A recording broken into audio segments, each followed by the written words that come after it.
Aujourd'hui, à Comment c'est fait? Les bouteilles et pots de plastique. Rien ne se perd, rien ne se crée, tout se recycle. Que vous achetiez du jus de pomme ou du beurre d'arachide, vous avez sûrement déjà remarqué que les contenants de verre cèdent leur place à ceux de plastique. Les bouteilles et les pots de plastique sont faciles à transporter et ne font pas d'éclat coupant si vous les échappez. Le plastique, c'est fantastique.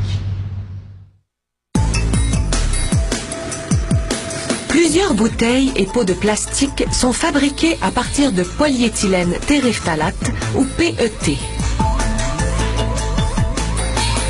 D'abord, un mélangeur combine des pastilles de PET et des flocons de PET recyclés.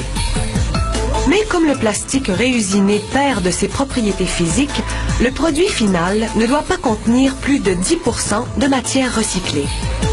La préparation de PET passe du mélangeur à une machine d'injection de plastique qui la chauffe jusqu'à 315 degrés Celsius. La matière solide fond en un épais plastique liquide que la machine injecte à haute pression dans un moule. Ce procédé de moulage par injection de plastique produit des pièces qu'on appelle des paraisons, c'est-à-dire des préformes qui seront ensuite transformées en bouteilles ou en pots. Une fois moulées, les paraisons durcissent presque instantanément grâce à un système de refroidissement intégré. Les préformes que l'on voit à l'écran vont devenir des bouteilles de jus en portions individuelles. Voici une autre machine de moulage par injection de plastique. Elle fonctionne selon le même principe, mais elle produit les paraisons d'un autre modèle, les bouteilles de 1,5 litre à 2 litres.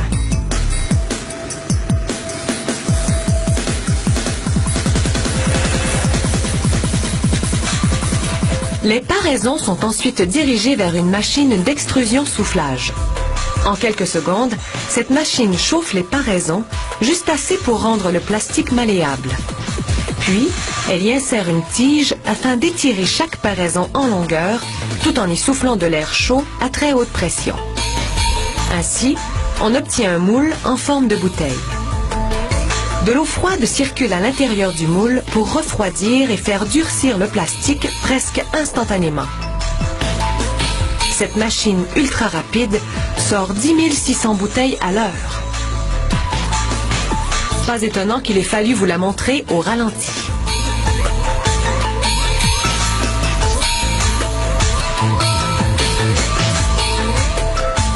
Une fois terminées, les bouteilles empruntent un tapis mécanique jusqu'au poste de conditionnement.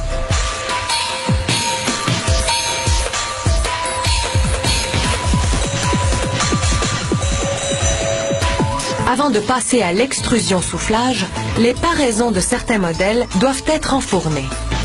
Un technicien règle individuellement l'intensité de chaque lampe du four à infrarouge afin d'appliquer plus ou moins de chaleur à divers points pour modifier l'épaisseur et la forme du plastique.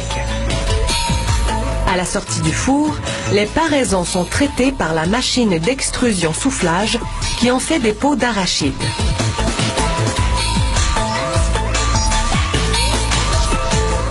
Après le moulage, la machine refroidit le plastique en quelques secondes et fixe ainsi sa forme. On choisit des échantillons à intervalles réguliers pour les soumettre à des épreuves de contrôle de la qualité. Les techniciens mesurent l'épaisseur du plastique et effectuent un essai de compression pour évaluer sa résistance. Ils vérifient les dimensions et la capacité des échantillons. Ils évaluent également leur résistance à la pression à vide parce qu'une fois remplis, les contenants sont souvent emballés sous vide.